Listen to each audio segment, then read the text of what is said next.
फिर उन्होंने पूछा कहाँ कहाँ एग्ज़ाम दिया है, क्या क्या किया है। फिर मैंने उनको डिटेल बताई तो उन्होंने कहा अभी तक नहीं हुआ। मैंने बोला जी नहीं सर।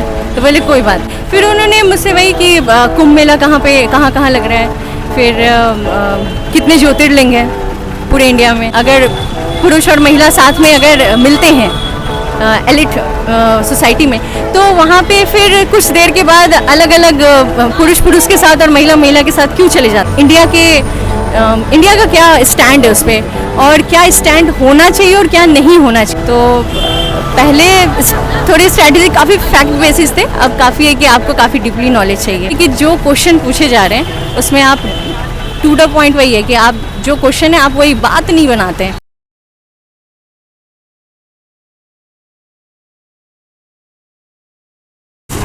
मैम आपका नाम? ज्योति। मेरा भी नाम ज्योति प्रकाश है। कैसा रहा इंटरव्यू? इंटरव्यू ओवरऑल अच्छा था। ओके, अटेम्प्ट क्या था? ऑप्शनल सब्जेक्ट और मीडियम क्या रखा था? मेरा ऑप्शनल सोशियोलॉजी था और हिंदी मीडियम से था मेरा। और अटेम्प्ट मेरा ये चौथा है। ओके, तो अभी तक 3 अटेम्प्ट जो पीछे के रहे उसमें कहाँ तक पहुँचे? मेरा मेंस में कुछ कम मार्क्स रह रहे थे और 2 इंटरव्यूज़ मैंने 3 इंटरव्यू दिए हैं तो 2 इंटरव्यू में थोड़े कम मार्क्स थे। पिछले इंटरव्यू मेरा बहुत बढ़िया मार्क्स था, बट होप सो कि इस बार दोनों अच्छा हो जाए। मैं भी ईश्वर से विश करता हूँ फाइनलिस्ट में आपका नाम है, ताकि हम एक बार फिर से साक्षात्कार कर सकें। मैम कौन सा बोर्ड था और कितने मेंबर थे? मेरे भगत सर का बोर्ड था मेरा और 4 लोग थे उसमें। ओके, हाँ। एंट्री करते हुए पहला सवाल आपसे क्या था? मेरा एंट्री करते ही यही सवाल था कि क्या कर रहे हो अभी, बस यही सवाल किया उन्होंने। फिर मैंने उनको बताया कि मैं अभी प्रिपरेशन में हूँ। फिर उन्होंने पूछा कहाँ कहाँ एग्ज़ाम दिया है, क्या क्या किया। फिर मैंने उनको डिटेल बताई तो उन्होंने कहा अभी तक नहीं हुआ। मैंने बोला जी नहीं सर। तो बोले कोई बात नहीं। समय और डेफ वगैरह से क्वेश्चन, ऑप्शनल सब्जेक्ट वगैरह से क्वेश्चन? डेफ से तो कुछ भी नहीं, मुझसे कोई हॉबी वगैरह से कोई क्वेश्चन नहीं पूछे गए। मेरा डायरेक्ट क्वेश्चन स्टार्ट हुआ, चेयरमैन सर ने स्टार्ट किया मेरा। तो उन्होंने नॉर्मल क्वेश्चन से स्टार्ट किया कि स्वामी विवेकानंद ने कहाँ पे वो किया था, क्या सॉरी स्वामी क्या पूछा था उन्होंने? एग्जॉस्ट हो जाते हैं। हाँ, एग्जॉस्ट हो जा रही हूँ मैं। वो स्वामी विवेकानंद से उन्होंने स्टार्ट किया था मुझे। उसके बाद इजराइल पे आए थे जो अभी, हाँ मैक्सिमम इजराइल पे आए थे। फिर उन्होंने मुझसे वही कि कुंभ मेला कहाँ लग रहा है, फिर कितने ज्योतिर्लिंग हैं पूरे इंडिया में, फिर उसके बाद कितने वेद हैं और 5वां वेद कौन सा है। ये थोड़ा सा था कि 5वां वेद कौन सा है। फिर हाँ, तो इसीलिए फिर उसके बाद उन्होंने पास आउट कर दिया और मेंबर को। फिर और मेंबर्स ने मेरे सोशियोलॉजी में काफ़ी डेप्थ में चले गए थे वो, जैसे थिंकर्स में चले गए थे जो हाँ नहीं इंडियन थिंकर्स में गए थे वो। जैसे दीपांकर गुप्ता के बारे में उन्होंने काफ़ी डिटेल में चले गए वो मेरे से, क्योंकि कोई टाइम्स ऑफ इंडिया में उनकी कोई आर्टिकल आई थी अभी हाल फिलहाल, तो उसमें वो डेप्थ में मेरे से चले गए। फिर कुछ सवाल उन्होंने किए जो ऑब्जर्वेशन पे थे कि अगर पुरुष और महिला साथ में अगर मिलते हैं एलिट सोसाइटी में तो वहाँ पे फिर कुछ देर के बाद अलग अलग पुरुष के साथ और महिला के साथ क्यों चले जाते हैं, तो ये कंफर्ट जोन क्यों हुआ जाता है, इस पे कुछ पॉइंट्स बताओ आप ऑब्जर्वेशन करके। क्या रिस्पॉन्ड किया था? तो वहाँ मुझे जो समझ में आया 2-3 पॉइंट मैंने उनको बताया। फिर उन्होंने शायद वो सेटिस्फाइड नहीं हुए, फिर उन्होंने मुझे खुद ही आंसर बताया कि हाँ ये होना चाहिए, बाकी तुम और भी ऑब्जर्वेशन करना क्योंकि तुम सोशियोलॉजी की स्टूडेंट हो। फिर उसके बाद वो मेरे से महिला पे चले गए, महिला आरक्षण बिल, उसमें डिटेलिंग में गए कि जो महिला आरक्षण बिल का पूरा नाम क्या है, फिर जो वंदन जो शब्द है तो उससे रिलेटेड एक क्वेश्चन कि किसी महिला सांसद ने उस पर एक कमेंट किया था कि हमें यानी वंदन से रिलेटेड, तो उसी में वो जानना चाह रहे थे कि मैंने ये सुना है या नहीं और मैं क्या सोचती हूँ इस पर। फिर मैंने उनको ये चीज़ें बताई।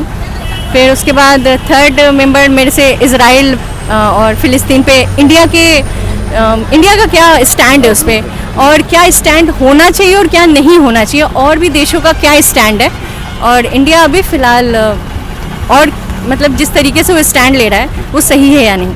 तो उस पर उन्होंने डिटेलिंग में वो चले गए, काफ़ी 5 मिनट उन्होंने खींच लिया मुझ में डिटेलिंग में। इंटरव्यू आपका लंबा हुआ है? मेरा इंटरव्यू थोड़ा, जहाँ तक बाहर में बताया कि वो मेरा इंटरव्यू 15 मिनट खींच दिए थे, तो अब पता नहीं क्योंकि वो थोड़े डिटेलिंग में चले गए थे। मैम एकेडमिक बात करिए, एकेडमिक में क्या रहा आपका? एकेडमिक से कुछ नहीं पूछा उन्होंने मुझसे। नहीं, आपका एकेडमिक रहा? मैंने ग्रेजुएशन किया है पटना यूनिवर्सिटी से सोशियोलॉजी में। हाँ, और फिर निर्भया कांड से रिलेटेड सवाल उन्होंने पूछे, और वही कि क्या क्या निर्भया कांड के बाद क्या क्या संशोधन हुए हैं, क्या क्या कानून बने, उस पर उन्होंने के सवाल किए। फिर कि यहूदी जो हैं वो एग्जैक्टली आए कहाँ से थे, और उनका वो इज़राइल कैसे बना, ये थोड़ा डीप में चले गए थे। बाकी इतना ही था मेरा ओवरऑल। मैम बात करिए, आपने प्रिपरेशन कहाँ से किया था? सेल्फ किया था, कोचिंग? मैंने क्लासेस ली हुई है, मैंने बाहर से क्लासेस ली हुई है। तो कहाँ, दिल्ली वगैरह में? हाँ, मैं दिल्ली में रहती हूँ, तो मैंने वहीं से क्लासेस ली थी, फिर उसके बाद सेल्फ स्टडी कर रही हूँ।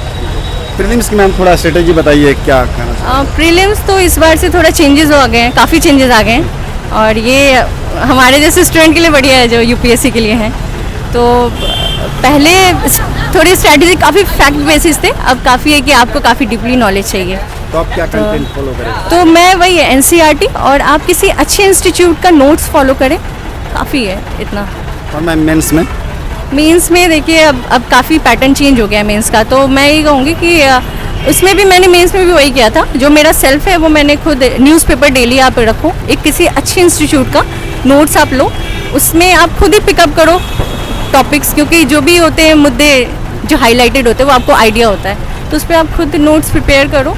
और बस यही कहूँगी कि किसी अच्छे इंस्टीट्यूट का मैटर फॉलो ज़रूर करो, क्योंकि वो फ़ायदा करता है। मैम जैसे कि अभी कोई नया स्टूडेंट आना चाहे बीपीएससी में, यूपीएससी में, खासकर बीपीएससी की बात करी जाए, तो कहाँ पर रिलाई करे? कोचिंग में जाए, कोचिंग के नोट्स, या फिर स्टैंडर्ड बुक लिस्ट एनसीईआरटी? आप क्या सजेस्ट? स्टार्टिंग तो आप एनसीईआरटी से करो, क्योंकि वो बेसिक बहुत बढ़िया बनाता है। क्योंकि एनसीईआरटी ही सिर्फ नहीं है, एनसीईआरटी से ऊपर जाना होता है इसमें। एनसीईआरटी आपका बेसिक बनाएगा, उसके बाद आप ऑथेंटिक जो बुक्स होते हैं वो आप पढ़ो, और कोचिंग के नोट्स ज़रूर आप किसी अच्छे कोचिंग के जो भी आईएएस के लिए प्रिपरेशन कराते हैं उनको ज़रूर एक बार फॉलो करो, क्योंकि वो आपको पूरा कंटेंट देखते हैं और एक जगह देते हैं, आपको भागना नहीं पड़ता 10 जगह 10 किताबों में।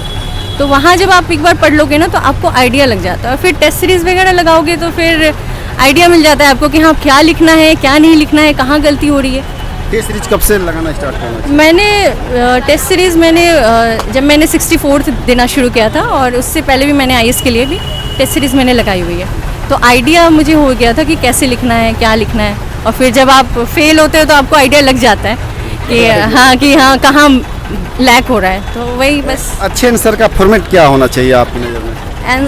अच्छे आंसर का फॉर्मेट तो अभी फ़िलहाल वही है कि जो क्वेश्चन पूछे जा रहे हैं उसमें आप टू द पॉइंट, वही है कि आप जो क्वेश्चन है आप वही बात नहीं बनाते हैं। क्योंकि मैंने अपनी खुद की कॉपी जब मंगाई थी आरटीआई से, तो मैंने खुद देखा कि वो कॉपी वो बारीकियों से चेक करते हैं। हाँ, ये मैंने उसमें गौर किया कि वो बारीकियों से चेक करते हैं, इवन जहाँ आप स्पेलिंग मिस्टेक भी करते हैं उसको भी वो पॉइंट आउट करते हैं, तो काफ़ी अच्छे से कॉपी चेक होती है। तो यही है कि टू द पॉइंट लिखें आप।